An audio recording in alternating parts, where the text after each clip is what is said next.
Tuhan adalah pencipta semua di dunia ini. Tapi dalam ilmu fisika dan kuantum, para ahli ingin menciptakan partikel yang kuat dan partikel yang belum pernah dibuat. Banyak pro kontra di dalamnya, karena jika ditemukan disebut bisa picu kiamat. Karena itulah partikel ini disebut dengan partikel Tuhan atau God particle.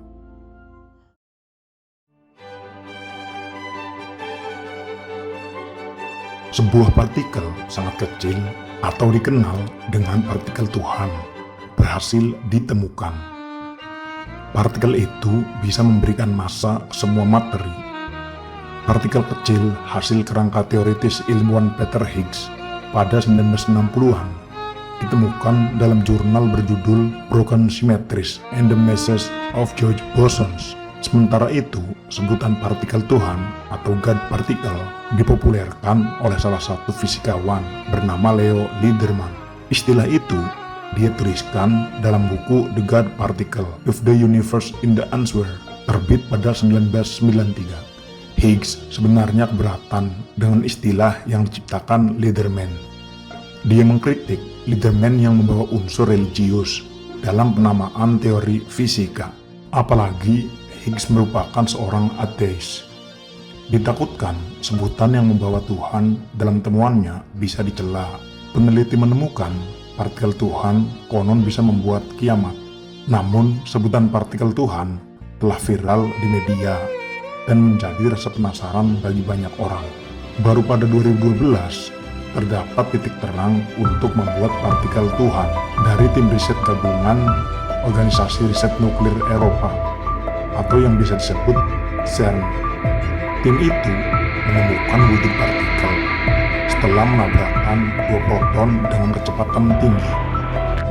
Setelah itu ditemukan wujud partikel Tuhan yang melengkapi ilustrasi atom dan subatom dalam sebuah benda. Namun, melansir di New York Times, ilmuwan Stephen Hawking mengungkapkan hal mengerikan soal partikel tersebut. Dia mengatakan temuan tersebut bisa menghancurkan bumi hingga alam semesta. Penyebabnya karena partikel punya energi tidak stabil di atas 100 miliar giga elektron volts.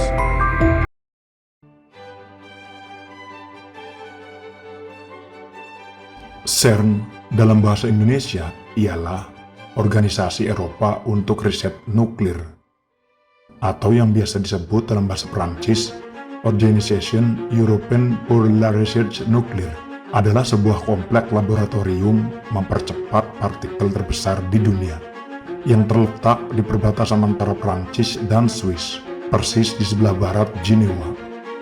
Akronim CERN berasal dari bahasa Prancis, yaitu sebuah dewan yang didirikan untuk mendiskusikan pembangunan fasilitas penelitian fisika nuklir di Eropa.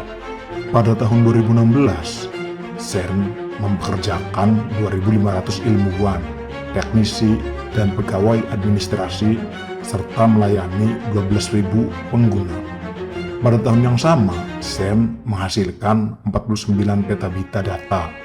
Negara anggota konvensi yang menyetujui organisasi ini berlaku pada tanggal 29 September 1954 oleh 12 anggota pendiri, yaitu Belgia, Denmark, Prancis, Jerman, Yunani, Italia, Belanda, Norwegia, Swedia, Swiss, Britania Raya, dan Yugoslavia. Dan saat ini, CERN mempunyai 23 negara anggota.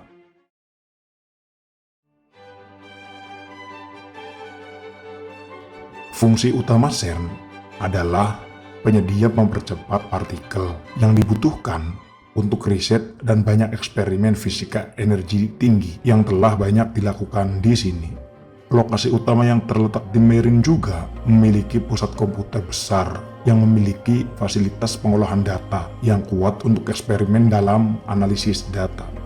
Situs ini juga telah menjadi penghubung jaringan area luas utama untuk menyediakan data bagi para peneliti dimanapun mereka berada.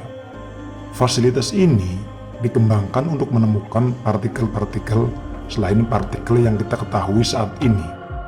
seperti komponen utama penyusun atom, yaitu elektron, proton, dan neutron. Pencarian partikel di luar partikel tersebut untuk menemukan energi super kuat yang dapat diaplikasikan di berbagai bidang. Pengembangan ilmu komputer Waring Wirawanwa dimulai sebagai proyek CERN yang bernama ENQUIR oleh Tim Berners-Lee pada tahun 1989 dan Robert Cailliau pada tahun 1990. Proyek ini bertujuan memberikan fasilitas penyebaran informasi di antara peneliti. Situs web pertama aktif pada tahun 1991. Pada 30 April 1993, CERN mengumumkan bahwa Waring Wirawanwa akan menjadi bebas ke setiap orang. CERN juga memiliki sebuah sistem komputer besar untuk komputasi grid. Fungsinya adalah pemrosesan data dalam jumlah besar dari proyek utama CERN saat ini, yaitu LHC. Dikabarkan bahwa grid memiliki kemampuan melebihi superkomputer konvensional dengan kecepatan transfer data 10.000 kali internet biasa. Sistem grid yang berupa jaringan komputer yang tersebar dan bekerja secara paralel memberikan keuntungan teknis dalam pengolahan data dalam jumlah sangat besar, hingga lebih efisien dan lebih efektif. Mengapa partikel itu penting? Sumber massa dalam hal ini sesuatu yang menahan sebuah objek untuk bergerak telah lama didebatkan dalam ilmu fisika. Lebih jauh lagi, penemuan partikel Tuhan atau Higgs boson akan bisa menjelaskan teori model standar dalam fisika. Teori yang dikemukakan pada tahun 1973 yang mengklaim bahwa alam semesta tercipta dari 12 partikel yang menjadi sumber dan dasar dari semua benda di alam semesta. Lalu bagaimana partikel itu ditemukan? Untuk menemukan partikel itu dan menentukan karakternya, para ilmuwan harus memecah proton di dalam Large Hadron Collider, mesin penumpuk partikel yang bekerja dengan kecepatan hampir menyamai kecepatan cahaya dan berlokasi di perbatasan Swiss dan Prancis.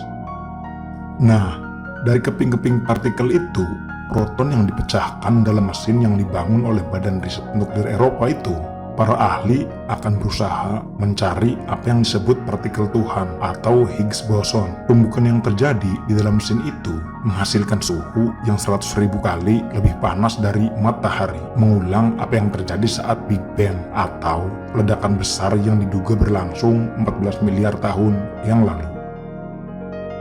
Selain itu, ada juga beberapa teori yang menyarankan bahwa partikel Tuhan bukanlah satu-satunya partikel boson Higgs yang ada, dan bahwa ada beberapa jenis partikel lain yang terkait dengan medan Higgs. Jadi, penelitian masih diperlukan untuk memahami sepenuhnya peran partikel Tuhan dalam partikel fisika. Kesimpulannya, partikel Tuhan atau boson Higgs adalah partikel elementer subatomik yang ditemukan pada tahun 2012 oleh CERN. Ini merupakan penemuan yang sangat penting dalam partikel fisika karena membantu menjelaskan bagaimana partikel dasar lainnya memperoleh massa. Sebenarnya, banyak yang meragukan dengan pembuatan partikel Tuhan tersebut. Tapi, hingga saat ini, ilmuwan masih meneliti di laboratorium CERN. Itulah sedikit informasi tentang teka-teki partikel Tuhan. Jika masih ada yang kurang dari video ini, silahkan tulis di kolom komentar. Dan terima kasih karena sudah menonton video ini sampai selesai. Dan jangan lupa juga lihat video menarik yang lainnya agar menambah wawasan kalian. Itulah beberapa info dan fakta yang kami rangkum dari berbagai situs internet tentang partikel Tuhan atau God Particle.